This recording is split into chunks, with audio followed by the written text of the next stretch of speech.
Well, last stop for President Trump on his first foreign trip, and this one could be tricky. World leaders mixing it up on everything from climate change to trade. So can they find common ground before President Trump heads for home? We will talk with Fox News Sunday anchor Chris Wallace. Also, President Trump weighing in on the big win of that controversial congressional candidate in Montana. You know, the president's first comments, we have them since that guy slammed a reporter to the ground in front of Fox News journalists. Plus, there's been a new arrest in the frantic manhunt for other potential terrorists in England.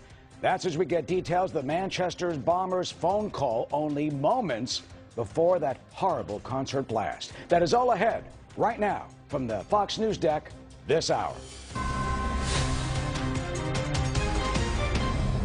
And I'm Eric Shawn in for Shepard Smith today. President Trump, well, he's wrapped up his first round of G7 meetings in Italy. He's negotiating with world leaders on terrorism, trade, climate change, and a lot of other issues. You know, the president was meeting with heads of state from Britain, France, Japan, and other G7 countries in Taormina on the beautiful island of Sicily in southern Italy. This after he held those talks with NATO leaders in Brussels. The president today tweeting this, saying, quote, "Just arrived in Italy for the G7 trip, has been very successful. We made and saved the U.S. many billions of dollars and millions of jobs." Well, this is the latest leg of the president's first foreign tour. The G7, you know, used to be the G8, but the group, well, did kick out Russia after Moscow invaded the Ukrainian territory of Crimea back in 2014. Chief White House correspondent John Roberts is live in Sicily and has the very latest. So, John, a top White House official speaking moments ago about the U.S. financial sanctions against Russia, an important point considering the ongoing Russian investigations here at home. A very important point, particularly since Russia is a big deal for the G7 countries, and they were talking about it today. They'll be talking about it again tomorrow. Yesterday, Gary Cohn, the president's chief economic advisor, raised a few eyebrows when he said that the president was, quote, looking at Russia sanctions. That gave rise to a lot of speculation as to whether or not the president was thinking about relaxing Russia sanctions. He said, no, they're not. In fact, in a briefing that occurred just about an hour and a half ago, Cohen completely reversed that thinking. Here's what he said. Listen here.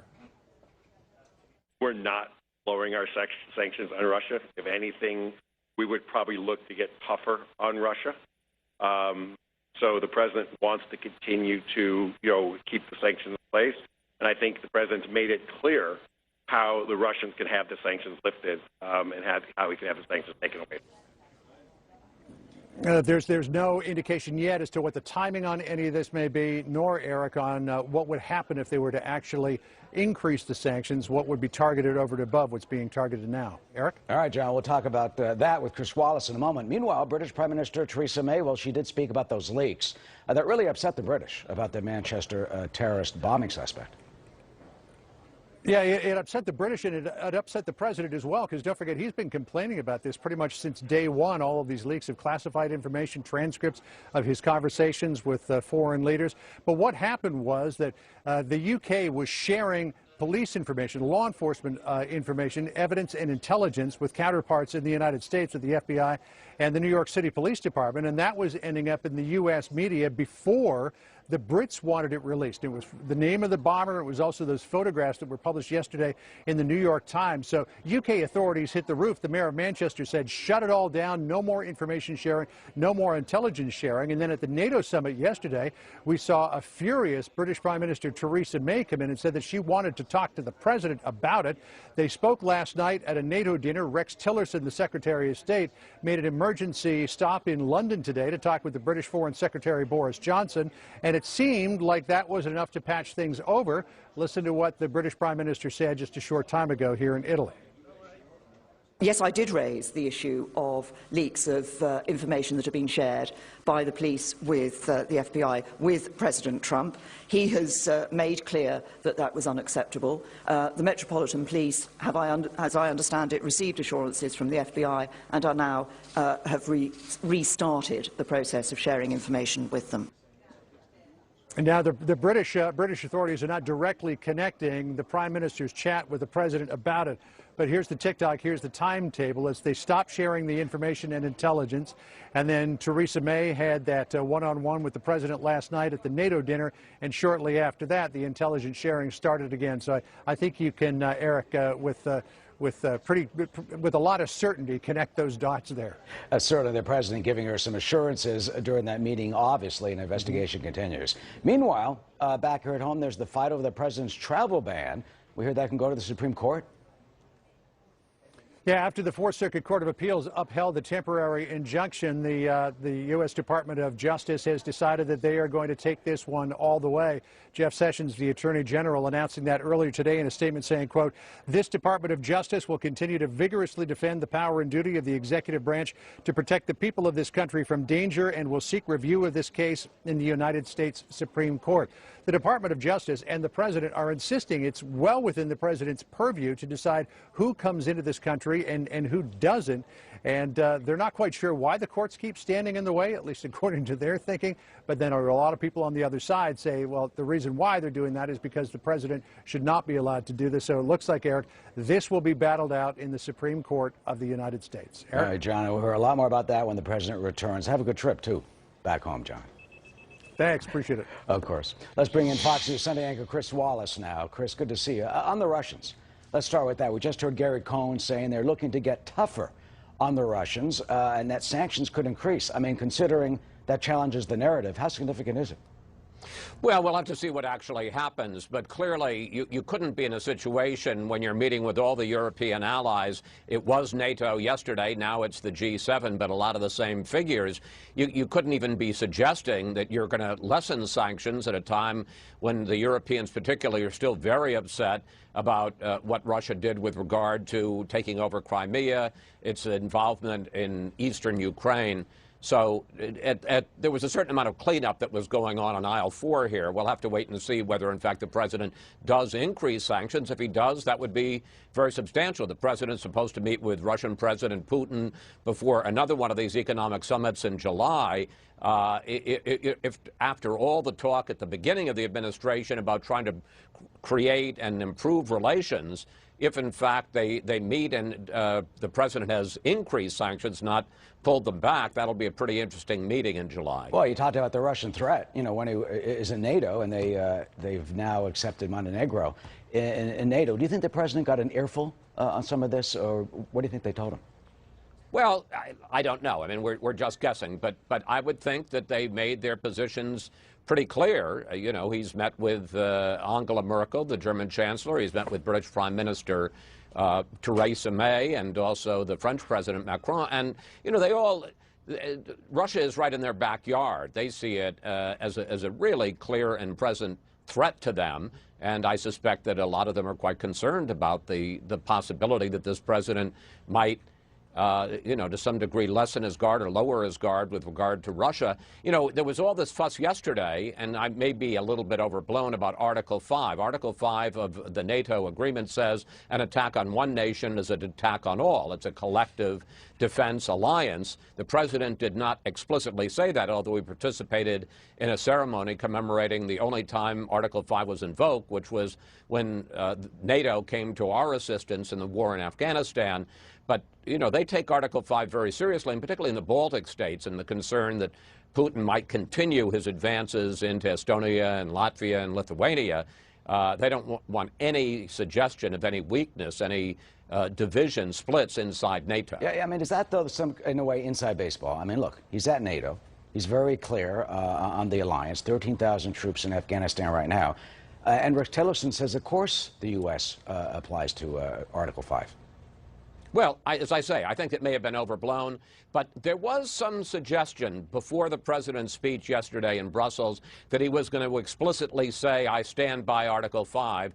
And while he did talk about the threat from the Russians, and he did talk about Article 5 and how that was invoked only once after 9/11, you know, there's some people in Europe who, for whom that's still not enough, yeah, and they wanted to hear an explicit support. Endorsement of Article 5 by this president. Yeah, they want to hear that, and for them, that's a major omission. What about ponying up? I mean, that 2%. You got some major countries, France, our neighbor to the north, Canada, Italy, Germany, with all their riches, among the nations that do not pay that 2% of their GDP for NATO. That was one of those interesting moments where I think the foreign imperative and the foreign audience and the domestic audience here in the United States were very different. Obviously, you could tell that a number of the European leaders were quite uncomfortable when the president, in effect, scolded them. I don't think that's the only way you can put it, and said, we all have a commitment to spend 2% of our GDP on defense, and there are only 5 of the 28 countries in NATO that have done that, the U.S. being the leader in that regard. And he was lecturing them and saying, you need to pay up. You shouldn't be free riders on the U.S. taxpayer. Let me just say, if I may, while that didn't play well among the audience of European leaders, my guess is for most American taxpayers, it played just great. Sure, exactly. And meanwhile, finally, how do you think it went? How do you think look, you kind of pushed the Prime Minister Montenegro out of the way a little bit. You got some those side glances, but they've met him now for the first time, in some cases, personally, one-on-one. Yeah, look, I would talk about the whole trip. I think it's been a very successful trip. I think if you had said to White House officials who were a little bit nervous when these 9 days began about how it was going to go, and I'm talking about trying to form this Sunni Arab alliance in Saudi Arabia, the meeting with the Israelis, the Pope, and then, some tough, frank talk, sometimes agreeing with them, sometimes not with the NATO leaders. I think they're pretty impressed and pretty happy about how it's gone. I will say it's been very disciplined, but you have to point out, and I've never seen this before on a long presidential trip like this, this president has not held a single news conference, and I suspect that was a calculated decision. Let's keep this guy on message. Yeah, not even a news conference. They kept him off of Twitter. Mostly, but basically for almost the whole trip. Chris, good to see you. Thank you so much. There might be some lessons there for what to do in Washington. Well, if they can do that there, too, we'll see how it goes. Chris, good to see you. I know you'll be working this weekend, so will I. Chris, on Fox News Sunday, we'll talk with the Homeland Security Secretary, John Kelly, of course, about protecting our country from terrorist attacks. Also, he'll have the latest on the president's budget and that health care battle, man, oh, man. Illinois Senator Dick Durbin, well, he's the #2 Democrat in the Senate. We'll be talking about that. And Louisiana Republican Bill Cassidy is a co-sponsor of an alternative to the House health care bill that will be on Sunday over this Memorial Day holiday weekend. Check your local Fox station, and it's also here on Sundays on the Fox News Channel. Well, sadly, I'm sorry to say there's been another deadly attack on Christians in the Middle East. This time, children among the victims. Gunmen have opened fire on a bus full of Christians who were headed to a monastery. We're told that dozens are dead. We will have the full details of this horrifying attack, yet another one, straight ahead here on Shepard Smith reporting. Well, sadly, it has been happening with all too much frequency. Christians in the Middle East targeted because of their faith. Now, at least 28 people have been killed, including children, after gunmen opened fire on a bus carrying Coptic Christians in Egypt. That, according to security officials there. They say the group was headed to a monastery about 140 miles south of the capital, Cairo. Witnesses say they saw up to 10 attackers who they say were dressed in military uniforms and wearing masks. No one so far has claimed responsibility for this horrible attack, but the Islamic State, as you may know, has taken credit for all those other, or many of those other recent attacks on Coptic Christians, especially after that bombing at the church on Palm Sunday. Connor Powell is live in our Middle East newsroom with the very latest on this atrocity. Hi, Connor. Hi, Eric. Well, this was actually a caravan of Christians. Multiple buses, according to survivors of the attack, were attacked by up to 10 militants using both masks and military-style uniforms, stopping the buses, shooting them up along the side of this desert road as they were heading south from Cairo to this monastery that is a holy site for a lot of Christians in that area. They were there visiting as part of a pilgrimage to the area. And now the question that remains is who carried this out? This has all the hallmarks of an ISIS attack, something we've seen them do regularly, attacking Coptic Christians across Egypt the last few months, including Palm Sunday, another attack in December as well. But ISIS so far has remained silent. They've said nothing, although it's not unusual for ISIS in Egypt to take a little while for them to get their claims of responsibility out. So it's still very possible that it was, in fact, ISIS. That appears to be who Egyptian officials are pointing the finger at. Just a short while ago, Egyptian President al-Sisi was on state television, and he said that his government is willing and will attack ISIS wherever they are, whether it's in Egypt, a training camp there, or outside the country. That's a bit of a news development there, because Egypt so far is focused on ISIS internally. Now they're willing to say that they're able to go outside of the country as well, Eric. All right, Connor, thank you so much. Well, meanwhile, a U.S. service member has died in northern Syria. Two defense officials tell Fox News that happened when a vehicle rode over. It did not happen in combat. We do not know the service member's identity or where he or she is from. Meantime, the Pentagon has announced recent operations in Iraq and Syria have killed 3 senior Islamic State leaders. That, according to the U.S. Central Command. They say the men had extensive experience and training, and their deaths make it more difficult, they contend, for ISIS to plan and carry out attacks on civilians. Or Ariana Grande, well, she just announced she plans to go back to Manchester after this week's terrorist attack at her concert there. And police say the manhunt, meanwhile, is continuing for more members of what they are now calling a terrorist network in that city. We will have a live report from Manchester straight ahead from the news deck. Well, moments before we set off that bomb at the crowded concert, killing 22 people, the suspected Manchester attacker, Salam Abedi, spoke to his brother on the telephone. That from Libyan forces holding Abedi's brother on suspicion of terrorist ties. They say he knew about the attack plan and that he even admitted, he claimed, that he and his brother were members of ISIS. The police in Manchester, meanwhile, say they have arrested another suspect, and searches and raids, they say, will continue through this weekend. The threat level in Britain now is at critical. That means authorities fear the possibility of another attack could happen, they say, at any time. Rick Leventhal is live in Manchester, has been covering this for us with the very latest. Hi, Rick. Hey, Eric, some chilling warnings from the British government putting major trauma centers on alert and standby for the possibility of another terror attack this weekend, which is also a holiday weekend here in Great Britain. So a very tense atmosphere. Police far more visible, armed officers patrolling trains for the first time, extra security being added to major sporting events, and more raids, as you mentioned, being carried out, at least a dozen so far, including one on a rented apartment about 2 miles from the arena where the suspected terrorist Salman Abedi is believed to have assembled his explosive backpack. Another raid this morning led to another arrest. 10 people have been taken into custody here, 8 of them still being held on suspicion of terrorism. It's important that we continue to stand together here in Greater Manchester, particularly standing together against some of the hate-filled views that we've seen from a very small minority of the community that have no place here in Greater Manchester. The question haunting many is whether police have found everyone they need to find before it's too late, Eric. That certainly is a very vital question this afternoon. Meanwhile, Rick, people are trying to cope. What's the latest on the survivors? Well, there's a stunning number still recovering in hospitals, 66 being treated in 8 area hospitals, almost 2 dozen of them in critical care. Many of them will require extensive reconstructive surgery because of their blast wounds. All 22 of those killed have now been publicly identified. 10 of them were teens or young children. The youngest was just 8 years old. The memorial, of course, continues to grow here in St. Anne's Square. The mourning continues here for the people of Manchester, but for the victims' families, that mourning will last forever. And you know, when you see those faces we just saw, it's just a heartbreaking reminder of the toll of radical Islamic terrorism. Rick Leventhal live in Manchester, thank you. Well, meanwhile, Ariana Grande says she now will return to that city to play a benefit concert to raise money for the victims of the bombing and their families.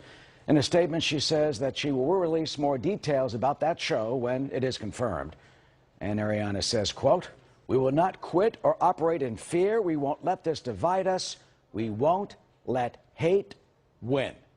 Meanwhile, the lead singer of the popular British rock band Oasis says that he is also planning to hold a benefit concert there in that city. Manchester happens to be his hometown. That concert is set for Tuesday. He is Liam Gallagher, and he says he'll play a gig at the O2 Ritz Music Hall that happens to be just 1 mile south of the site of Monday's attack. It will be his first ever solo show. Gallagher says he wants to try and, in his words, help pick people up. Well, meanwhile, back here at home, have you heard about this? President Trump's son-in-law were reportedly under the FBI's microscope over some of those meetings he had with, well, you guessed it, some Russians. We'll have details on that and the response from Jared Kushner's lawyer straight ahead as Shepard Smith reporting continues on this Friday afternoon. President Trump's son-in-law is willing to cooperate, we're told, as the FBI is reportedly looking into his meetings with Russian officials. That's the word from his lawyer. NBC News and the Washington Post first reporting federal investigators are focusing on Jared Kushner, who, as you know, is a key White House advisor and, of course, Ivanka Trump's husband. Specifically, those meetings Kushner had in December with the Russian ambassador to the United States and the head of a Russian state-owned bank known as the VEB for short. The U.S. imposed sanctions against that bank after Russia invaded Ukraine and took over Crimea.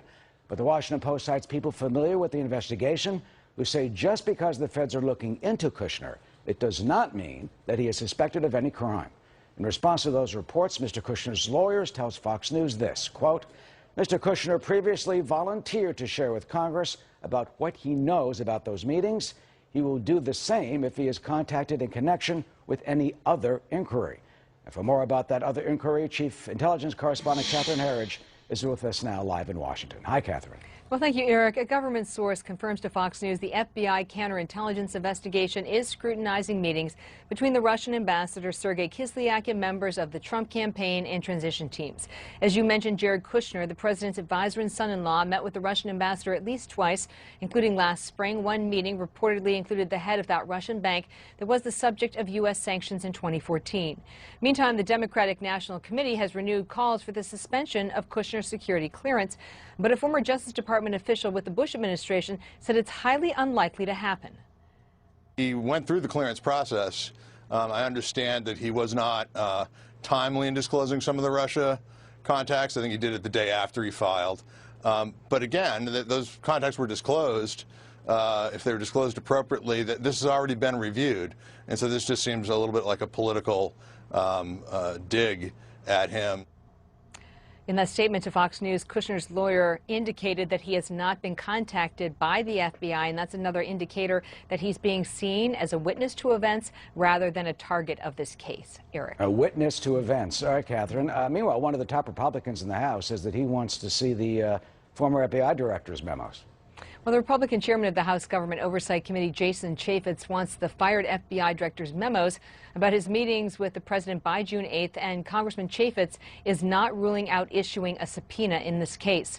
The committee also wants Comey's memos with Justice Department officials that document any concerns he had about the Arizona tarmac meeting last year between his then boss, Attorney General Loretta Lynch, and Bill Clinton 1 week before Hillary Clinton's FBI interview in the classified email probe. What investigators are getting at here is they want to see whether the former FBI director was even-handed in his writing of the documents. So looking at conversations with both the current administration and the past administration, the FBI, in its response, is saying for now it cannot provide these records, and not surprisingly, they are citing the special counsel investigation. Eric. All right, Catherine, thanks so much. Let's bring in our political panel now about all this. Republican strategist Noelle Nikpour, a former finance director for Rudy Giuliani's presidential campaign. She is now national finance director for Nicole Malatakis. She is running for New York City mayor. And Democratic strategist Michael Tobin, a former senior aide to now Senate Minority Leader Chuck Schumer, currently president of Tobin Strategies,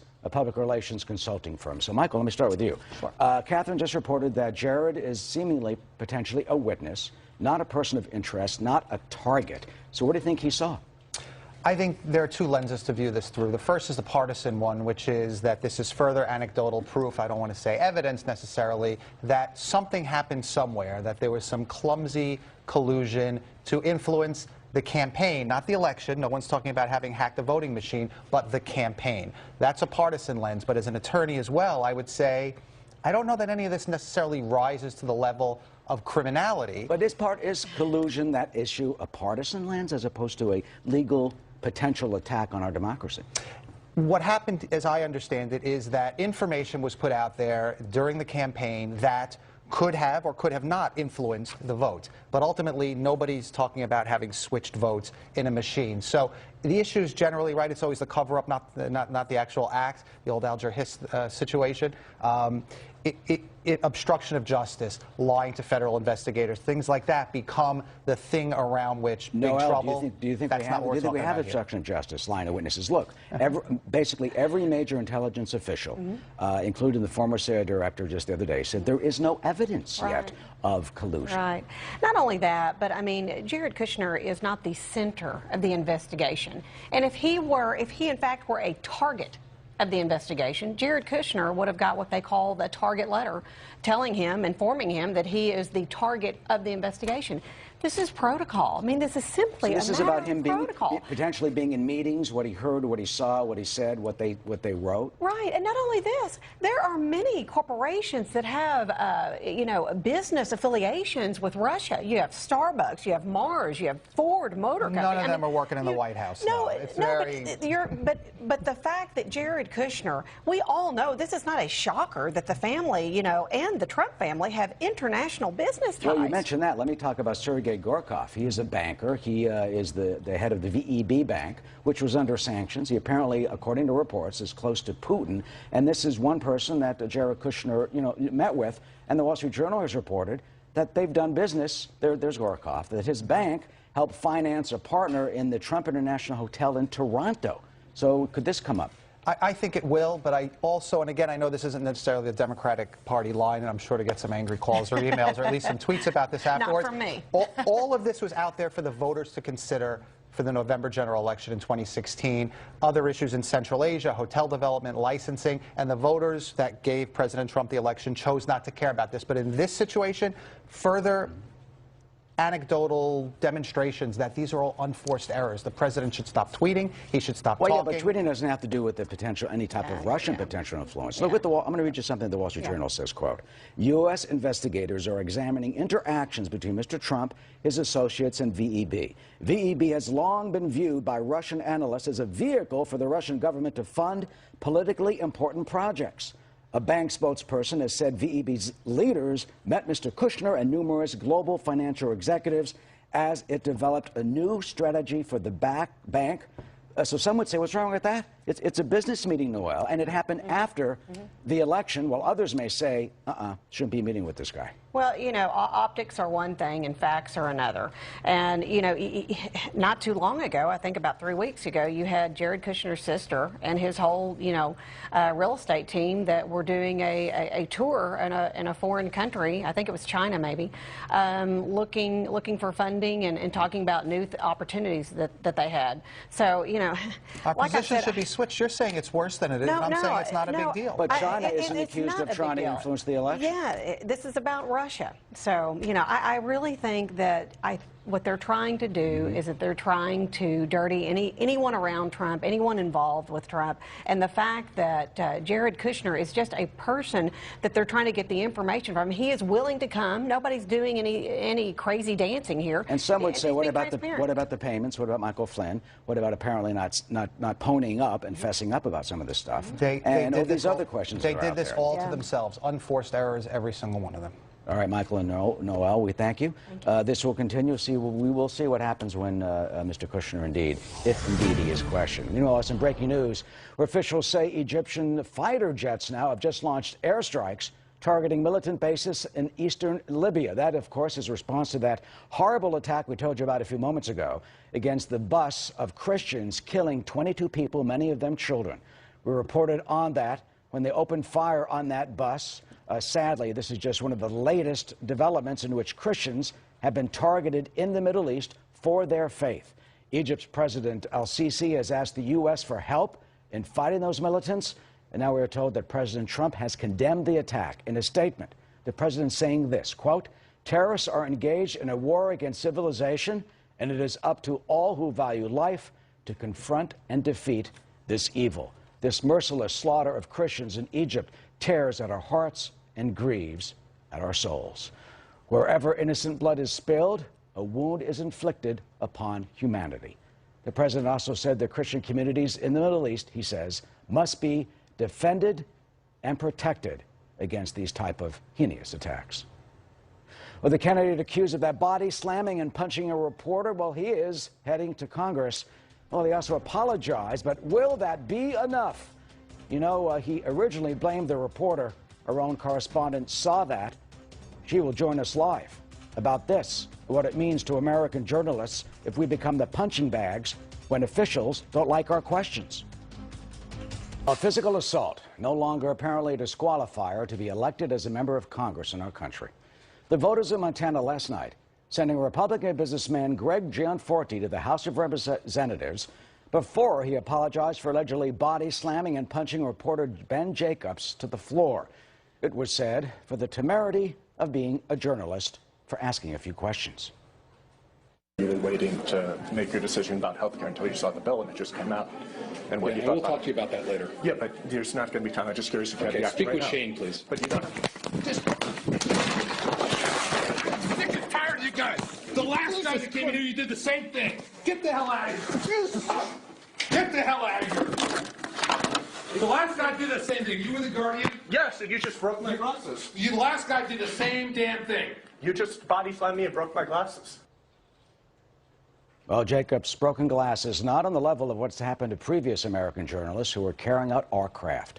Like Arizona Republic investigative reporter Don Bowles, you know, he was blown up by a bomb in his car in Phoenix in 1976. Or the first, Elijah Lovejoy, considered the first American journalist killed for practicing our profession. Lovejoy was murdered by a pro-slavery mob at his printing press in Illinois back in 1837. And today, USA Today, saying this about the Gianforte incident, quote, "Press freedom isn't just important to journalists, it matters to every citizen in this country who cares about democracy and free speech. There should be never any peril in asking a public official a question, ever. An assault on a journalist is an assault on all of us." By the way, Gianforte won by 6 points. Fox News' Alicia Kuna is with us now. She witnessed that attack, and she joins us from Bozeman. Hi, Alicia. Hi, Eric. Yes, and a couple of minutes into his victory speech last night, Gianforte told supporters he had learned a lesson, he made a mistake, and took an action that he could not take back. Here's more. I'm sorry, Mr. Ben Jacobs. I also want to apologize for the Fox News team that was there. And I'm sorry to each one of you that we had to go through this. That's not the person that I am. And it's not the way I'll lead in this state. Gianforte is facing a misdemeanor assault charge for the incident in which his response to a journalist's question on the GOP healthcare plan turned violent when he grabbed reporter Ben Jacobs and threw him on the ground. Nevertheless, he defeated his opponent, Democrat Rob Quist, who urged accountability of leaders during his concession speech. President Trump, while in Italy, expressed his pleasure with the outcome. Great win in Montana. And, Eric, according to the sheriff's office, Gianforte must appear in court by June 7th. Eric? All right, meanwhile, Alicia, I mean, he's heading to Capitol Hill. So once he's sworn in Congress as a congressman from Montana, could he still face any punishment in the House? That's still a big question. The U.S. Congress has the power to decide whether or not to seat him. However, our senior Capitol producer, Chad Pergram, is telling us that there are no efforts to keep Gianforte out, and there has not been a legitimate question of seating someone in more than 30 years. He'll likely be sworn in after the current recess in early June. Overnight, House Speaker Paul Ryan released a statement in which he said in it part, quote, "He will bring that experience to Congress where he will be a valuable voice in the House Republican Conference." The executive chairman of the Montana Democratic Party counters, saying Gianforte, quote, "should not be sworn in as a member of the House of Representatives while his assault case is still pending in court." And, Eric, anyone could file a complaint with the Office of Congressional Ethics after he's sworn in, or the more formal Ethics Committee can take it up. But this is actually a gray area because this is regarding an incident that happened before Gianforte was elected. Eric? All right, Alicia, thank you. And when he was apologizing to Fox News, the crew, he meant you, as you know, and our fellow colleagues. Alicia, thank you. Well, straight ahead, we'll talk about North Korea. They develop a missile, they claim, that can reach the U.S. Well, would we be able to shoot it down? The Pentagon is about to find out as the Pyongyang dance continues. The very latest on the North Korean threat of Kim Jong-un and what Washington can do about it, if anything.